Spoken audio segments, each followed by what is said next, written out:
Shalom, selamat malam teman-teman, apa kabar? Saya berharap semua teman-teman di luar sana dalam keadaan baik-baik, dalam keadaan sehat walafiat. Haleluya, alhamdulillah 12 kali. Oke teman-teman, saya dapat rema teman-teman ya. Sebetulnya rema ini sudah 2 hari yang lalu. Ada satu channel ya yang minta saya kesaksian di channelnya. Cuma saya kan sudah sering bersaksi, jadi saya tidak ingin bersaksi yang itu aja gitu loh. Jadi saya bilang berdoa dulu, saya mau berdoa dulu, dan saya sudah berdoa, Tuhan sudah kasih saya rema ya. Jadi saya ingin bersaksi di dalam sisi yang lain ya. Kalau teman-teman pasti sudah tahu dong ya, bagaimana saya percaya Tuhan Yesus, bagaimana saya mengikut Isa Al-Masih, bagaimana prosesnya ya. Teman-teman pasti sudah tahu. Jadi ini saya mau bersaksi dari sisi di dalamnya. Sebetulnya saya sudah pernah menyaksikannya ya teman-teman. Tetapi ketika saya berdoa, Tuhan memberi saya rema yang ini. Jadi saya beri judul mujizat Tuhan itu nyata. Itu benar teman-teman ya. Jadi teman-teman tahu ya, saya mengikut Tuhan Yesus bukan karena Indomie. Saya mengikut Tuhan Yesus bukan karena sembako. Saya mengikut Tuhan Yesus bukan karena dibayar. Sekalipun saya ini orang miskin and I have no schooling, tetapi saya percaya Isa Al-Masih, percaya Tuhan Yesus itu murni teman-teman ya. Bukan karena sesuatu yang lain, murni dari hati, dari akal budi saya. Lalu kenapa sih harus bercerita? Nah teman-teman, memang kenapa sih harus bercerita? Nah, sebelum saya lanjutkan kesaksian saya ya, saya ingin mengawali dengan Mazmur 77 ayat 12 sampai 15 ya. Saya lihat dulu ya teman-teman ya, di Alkitab. Ini Alkitab ya teman-teman ya.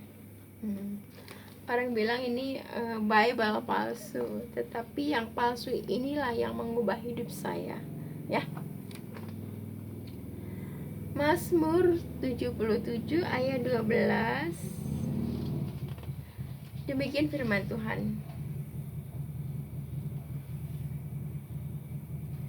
Aku hendak mengingat perbuatan-perbuatan Tuhan. Ya, aku hendak mengingat keajaiban-mu dari zaman purbakala.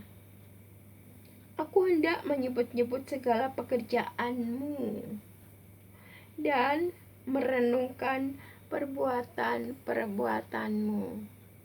Seperti pemazmur ini teman-teman, yang selalu ingin merenungkan perbuatan-perbuatan Tuhan yang ajaib. Saya juga seperti itu. Karena itu saya suka bersaksi, karena saya ingin terus mengingat, ingin terus menceritakan perbuatan-perbuatannya yang besar, yang ajaib, terutama sekali di dalam hidup saya. Ya Allah, jalanmu adalah kudus. Allah manakah yang seperti maaf ya teman-teman. Allah manakah yang begitu besar seperti Allah kami? Engkaulah Allah yang melakukan keajaiban. Engkau telah menyatakan kuasamu di antara bangsa-bangsa. Wow, luar biasa. Allah itu Allah yang besar, Allah yang ajaib, Allah yang perkasa, yang melakukan perbuatan-perbuatan besar di antara bangsa-bangsa. Teman-teman, teman-teman sudah tahu ya, tadi saya sudah ceritakan bahwa saya itu mengikut Isa Al-Masih bukan karena Indomie. Itu artinya saya bukan Kristen dari kecil ya. Sebetulnya banyak pertanyaan-pertanyaan yang tidak terjawab ketika saya di dalam agama saya yang lama, terutama di dalam hal berdoa, teman-teman ya. Karena saya melihat doa yang saya ucapkan, yaitu Bismillahirrohmanirrohim, itu juga diucapkan para dukun. Bukan hanya para dukun, bahkan orang-orang yang tidak mengenal Allah mengucapkan kata itu. Jadi bisa diucapkan dengan sembarangan. Saya dulu bertanya-tanya, kenapa orang Kristen doanya di dalam nama Yesus saja? Contohnya seperti ini, teman-teman. Ketika saya, teman-teman pasti sudah mendengar ya, tapi sekali lagi saya ingin menceritakan perbuatan-perbuatan Tuhan yang ajaib, sekalipun itu berulang-ulang. Bagi saya itu baru. Jadi ketika saya bekerja pada keluarga Kristen, anak majikan saya yang umur 2 tahun lebih, 2 tahun setengah itu mengalami epilepsi.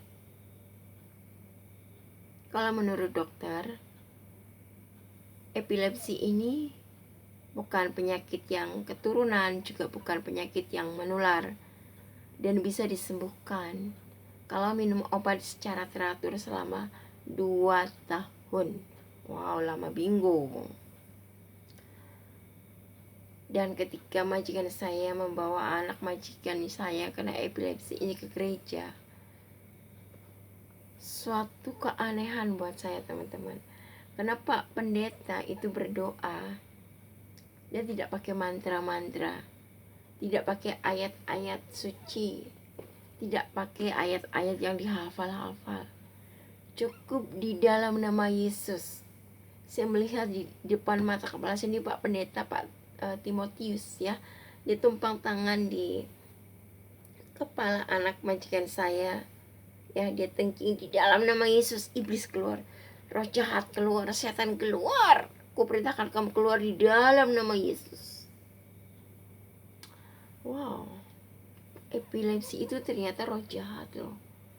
Itu benar loh teman-teman. Alkitab ada, saya lupa ayatnya, ada mengatakan orang yang kerasukan sampai badannya bungkuk.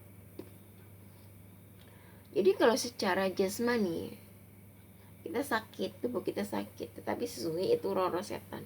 Segala sakit penyakit itu roh-roh jahat, roh-roh setan. Dan bukan hanya itu saja yang membuat saya kagum. Anak majikan saya itu waktu itu baru belajar sekolah minggu. Dia juga belum mengerti. Saya menjaganya.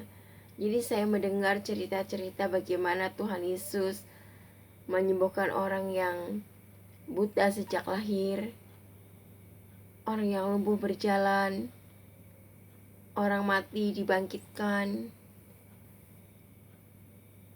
Dulu saya pikir itu dongeng saja. Saya tidak beranggapan itu kitab suci. Saya beranggapan itu dongeng saja. Tapi itu dipraktekkan oleh para pendeta, teman-teman. Ya, kalau pendeta KKR, banyak dibawa orang-orang sakit, dan mereka didoakan tidak pakai mantra-mantra, tidak pakai doa yang dihafal, di dalam nama Yesus. Jadi apa yang dilakukan oleh Tuhan Yesus, menyembuhkan orang sakit, menyembuhkan orang lumpuh, menyembuhkan orang buta, itu dilakukan oleh para pendeta. Dan para pendeta itu hanya menyebut nama Yesus, di dalam nama Yesus, di dalam nama Yesus, dan mujizat terjadi. Itu yang membuat saya ambil perbandingan, teman-teman. Saya membandingkan di dalam agama saya. Saya masih ingat adik saya sakit panas, itu panggil Pak Kiai yang terdekat, namanya Pak Darmo ya. Itu orang di kampung kami, tetangga kami, yang terkenal orang pintar, bisa mengobatin sakit penyakit, dan paling dalam di dalam keagamaan Islam. Jadi kami orang-orang kampung mempercayai dia, dan dia ngobatin adik saya itu pakai ayat-ayat doa-doa bahasa Arab yang sudah dihafal ya, dan masih pakai media, masih pakai hewan-hewan untuk menyembuhkan sakit panas. Itulah yang buat saya ambil perbedaan. Orang Kristen cuma di dalam nama Yesus. Orang agama saya lama masih dihafal, masih pakai pisang, masih pakai binatang-binatang untuk sebagai obat. Jadi di situ saya mulai timbul pertanyaan. Dan itu saya praktekkan, teman-teman ya. Jadi sejak saya percaya Tuhan Yesus, kalau saya puji Tuhan sampai hari ini saya tidak pernah mengalami sakit penyakit yang berbahaya ya teman-teman. Jadi seperti sakit flu, batuk, pilek itu menurut saya sudah biasa. Semua orang mengalami termasuk saya. Jadi saya kalau sakit-sakit seperti itu saya thanking di dalam nama Yesus. Di dalam nama Yesus, keluar iblis, keluar. Ini bait roh Allah ini, keluar. Aku nggak mau kamu keluar. Dan sembuh. Apalagi kalau batuk. Saya paling benci kalau batuk di sini. Aduh, sakit, gatal gitu kan. Seperti waktu itu saya mau bersaksi di satu channel, kesaksian yang kedua ya. Aduh, iblis itu kayaknya menghalang-halangi. Jadi sebelum mau kesaksian itu batuknya biasa aja, batuk biasa saja. Tapi ketika harinya mau datang, itu batuknya 24 jam. Saya seperti hewan yang siap disembelih teman-teman. Gak bisa bernapas, gak bisa berhenti. Saya saking geram, saking marah, saking di dalam nama Yesus, batuk keluar, iblis keluar, batuk keluar, iblis keluar. Aku gak mau kamu keluar. Saya thinking seperti itu teman-teman. Puji Tuhan teman-teman, besoknya reda. Jadi batuknya cuma sekali, 2 kali, gak sampai ngukluk sepanjang hari gitu. Aduh, rasanya sakit banget dada. Puji Tuhan bisa saksian yang kedua pada waktu itu. Jadi saya praktek, saya tidak berdoa Tuhan sembuhkanlah saya, Tuhan kasihanilah. Enggak pernah teman-teman. Saya sudah diberi kuasa di dalam nama Yesus. Saya thinking sakit penyakit saya, dan itu mujizat terjadi ya teman-teman ya. Jadi sekali lagi teman-teman ya, saya murni percaya Isa Al-Masih sebagai Tuhan dan Juru Selamat saya itu dari akal budi saya. Saya percaya Tuhan Yesus bukan membabi buta, bukan karena Indomie, bukan karena sembako, bukan karena dibayar, bukan karena hal yang lain, tapi murni dari akal budi saya, karena saya sudah mengalami.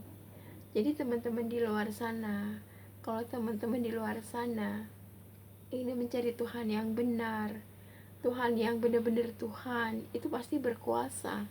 Gak mungkin yang namanya Tuhan gak berkuasa, itu gak mungkin. Pasti berkuasa. Nah, saya kesaksian, satu lagi kesaksian ya.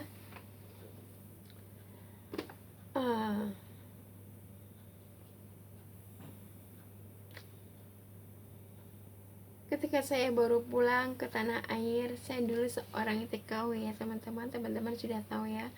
Saya seorang perantau dan baru 1 tahun ini saya di Indonesia.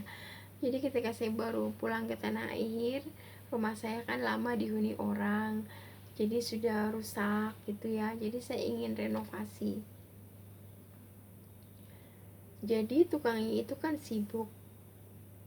Saya tidak tahu kapan dia bisa renovasi rumah saya. Nah, suatu malam jam 8 malam, orang yang tinggal di rumah saya namanya Bu Retno itu bilang sama saya, Casmiati, ayo kita ke rumah tukangnya, kita tanya kapan dia bisa renovasi rumah supaya saya juga bisa pindah, karena saya sudah punya rumah kontrakan, sudah mendapat rumah kontrakan, maksudnya seperti itu.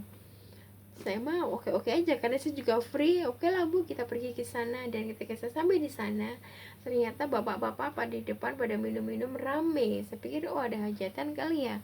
Udah Bu, kita pulang aja gitu ya. Tapi Roh Kudus bicara dalam batin saya, Casmiati masuk gitu. Saya bertanya lagi dalam hati saya, Tuhan, banyak orang kayaknya ada hajatan, enggak malu nanti sangkanya mau minta makan kayak gitu ya, masuk gitu. Roh Kudus bilang masuk. Ya.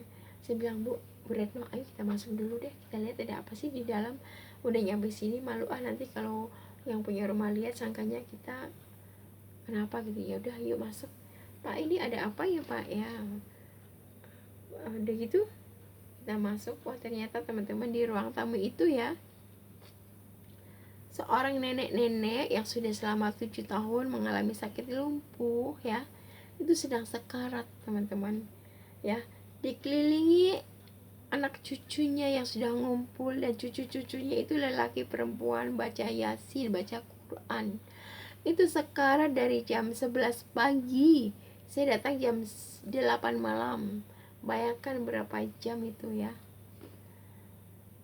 Dibacain doa-doa, tetap sekarat dari jam 11 pagi sampai 8 malam. Dibacain Quran, tapi dia tetap sekarat. Dia tidak mati dan juga tidak hidup. Gak tahu rohnya ada di mana. Dia cuma ngap-ngapan, tidak bisa buka mata dan tidak bisa tutup mulut, ngap-ngapan. Jadi saya waktu itu saya duduk bersila di depan pintu, karena pas saya masuk itu neneknya pasti di depan pintu dan sudah banyak orang, jadi saya duduk bersila di situ. Ibu Retno yang dengan saya ini tanya-tanya, kenapa sih, udah berapa lama, sakit apa sih, ini apa sih gitu ya. Cuma saya berdiam diri teman-teman, saya berdoa.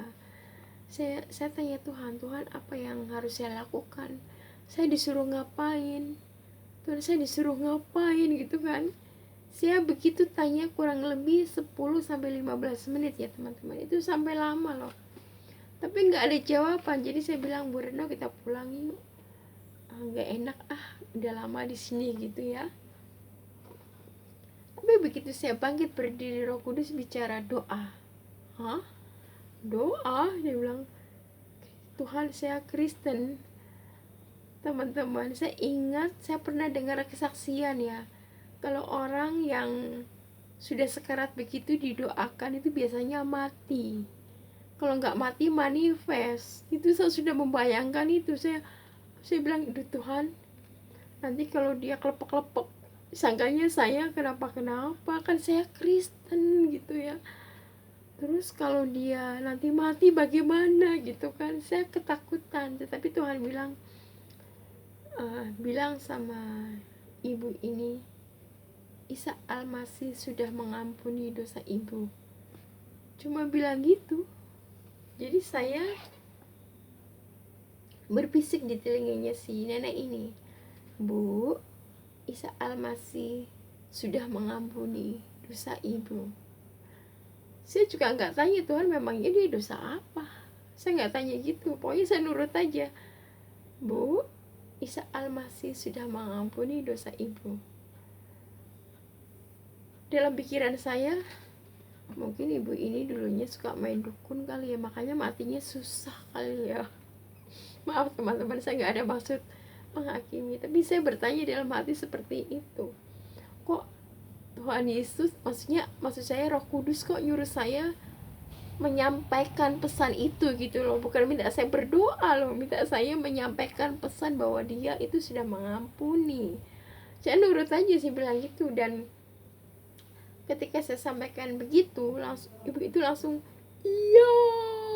Jadi mulutnya semakin lebar, matanya tertutup. Terus saya usap teman-teman, di dalam nama Yesus saya usap mukanya, dan dia bisa mengucap astagfirullahaladzim, astagfirullahaladzim. Terus orang-orang pada bilang, oh nyebut lagi, astagfirullahaladzim, astagfirullahaladzim, nyebut lagi sekali lagi. Udah gitu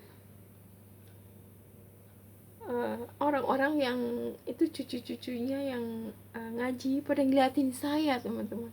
Wah, saya udah ketakutan. Udah gitu saya bisikin lagi sampai 3 kali, teman-teman, apakah ibu percaya Isa Al-Masih sudah mengampuni ibu? Dia jawab iya. Dan ketika itu Pak Kiai datang.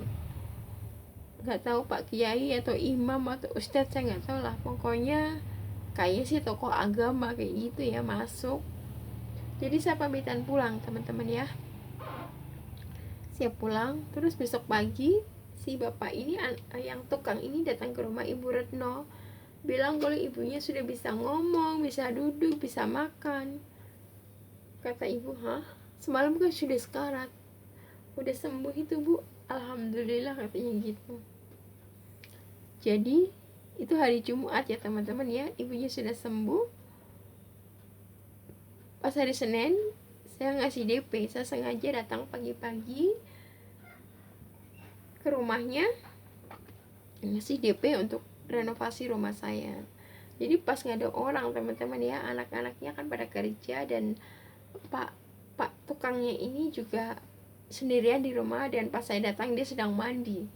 Jadi saya cuma berdua sama nenek ini. Jadi saya elus-elus kakinya, tangannya, saya pijetin, saya berdoa, Tuhan Yesus ampuni ini nenek sudah tua, kasihan sudah sakit-sakitan seperti itu ya,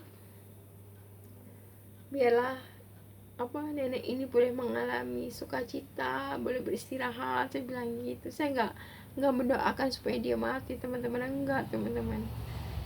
Pas begitu sudah pulang ya, itu malamnya nenek ini tanpa tanda-tanda pulang ke rumah Bapa di surga teman-teman, kembali ke rahmatullah. Jadi pas tukangnya datang ngasih tahu bahwa ibunya itu meninggal tanpa tanda-tanda, oh dalam hati saya puji Tuhan. Jadi teman-teman, saya mau mengatakan kalau Tuhan yang benar itu pasti berkuasa. Coba teman-teman bandingkan anak cucu si nenek ini dari jam 11 pagi sampai jam 8 malam berdoa baca Quran, tapi nenek ini tidak ada perubahan, dia tidak sembuh. Itu artinya doa-doa itu tidak berkuasa, doa-doa mereka tidak punya kuasa sedikit pun. Tapi ketika saya datang, Tuhan, saya cuma bilang ibu, Tuhan Isa Al-Masih. Saya bilang Isa Al-Masih karena Roh Kudus menyuruh saya bilangnya begitu ya teman-teman ya. Dia nggak nyuruh saya bilang nama Yesus itu, nggak, dia bilang Isa Al-Masih. Jadi saya bilangnya begitu, Bu, Tuhan Isa Al-Masih sudah mengampuni dosa ibu, apakah ibu percaya? Dan ibu itu sembuh. Jadi ada bukti bahwa di dalam nama Isa Al-Masih, di dalam nama Yesus Kristus itu punya kuasa. Itulah Tuhan yang benar, itulah Tuhan yang hidup, itulah Tuhan yang kudus, Tuhan yang layak disembah. Jadi Tuhan itu bukan gak jelas, gak pernah menyatakan diri. Yang namanya Tuhan itu pasti pernah menyatakan diri kepada saya. Tuhan banyak menyatakan diri, seperti yang tadi saya katakan, Roh Kudus berbicara kepada saya, dan saya bisa berkomunikasi dengan dia secara langsung, instan ya. Saya nggak perlu nggak berdoa Tuhan semoga. Di dalam Tuhan tidak ada semoga, tidak ada mudah-mudahan.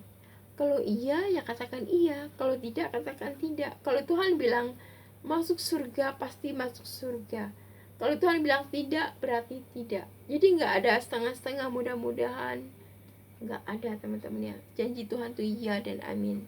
Dia bukan Allah yang plan ya.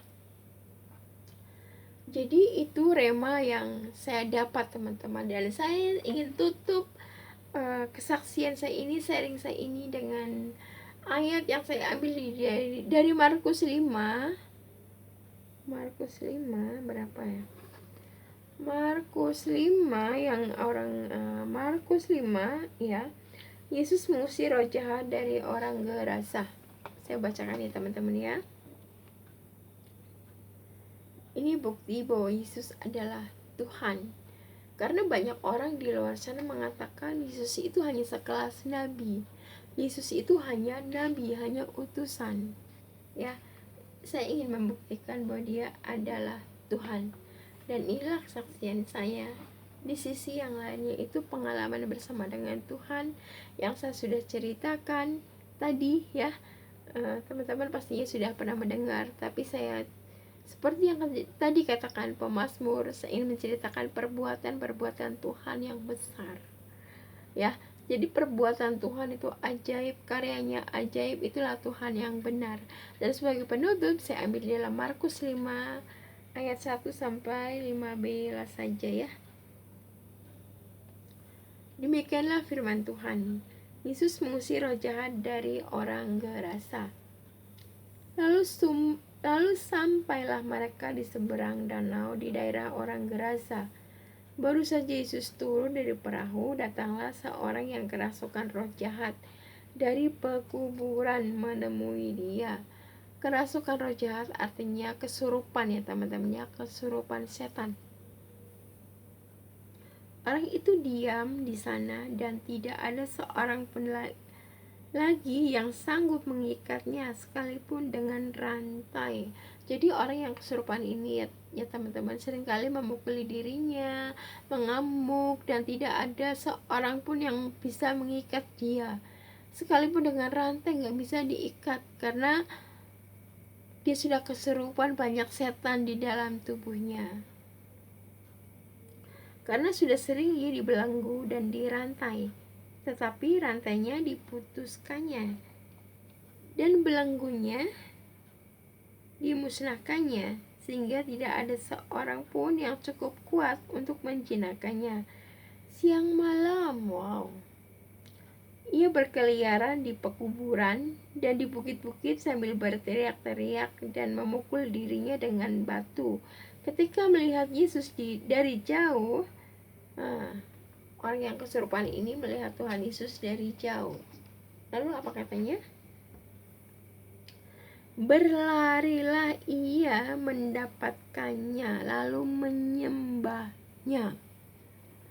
Teman-teman tahu nggak, yang namanya setan itu tinggalnya di dalam alam roh, di alam baka sana. Jadi dia tahu siapa itu Tuhan Yesus, dia mengenal Yesus. Jadi kalau teman-teman tidak percaya, ini bukti bahwa setan-setan pun mengenal dia sebagai Tuhan. Dari jauh berlarilah ia mendapatkannya lalu menyembahnya. Dengan keras ia berteriak, "Apa urusanmu dengan aku, hai Yesus, anak Allah yang maha tinggi?" Ini kata si setan loh, bukan kata saya, kata Alkitab. Jadi setan roh jahat ini, si setan-setan ini sudah tahu bahwa Yesus itu anak Allah yang maha tinggi ya. Demi Allah, jangan siksa aku, kata setan ini. Karena sebelumnya Yesus mengatakan kepadanya, "Hai engkau roh jahat, keluar dari orang ini."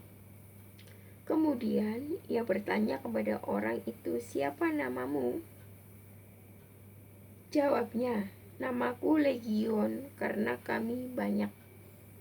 Ia memohon dengan sangat supaya Yesus jangan mengusir roh itu keluar dari daerah itu.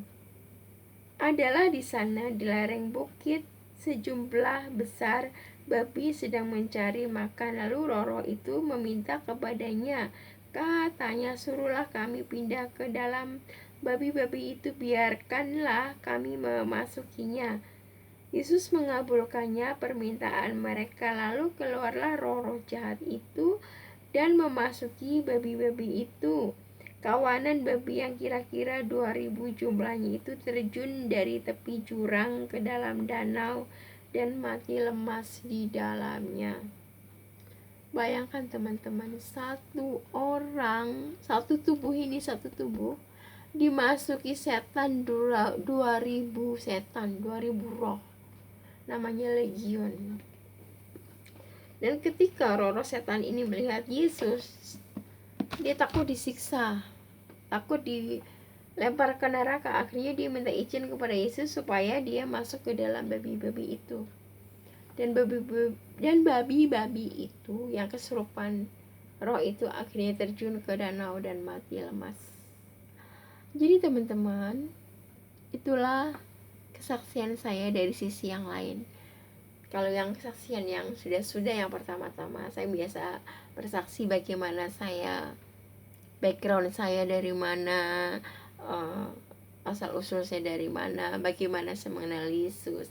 Tapi kesaksian malam ini saya bercerita tentang pengalaman saya bersama dengan Tuhan, yaitu ketika saya sudah di dalam Yesus, saya sudah mengalami Tuhan dan saya mengalami mujizat Tuhan. Pertama ya, tadi saya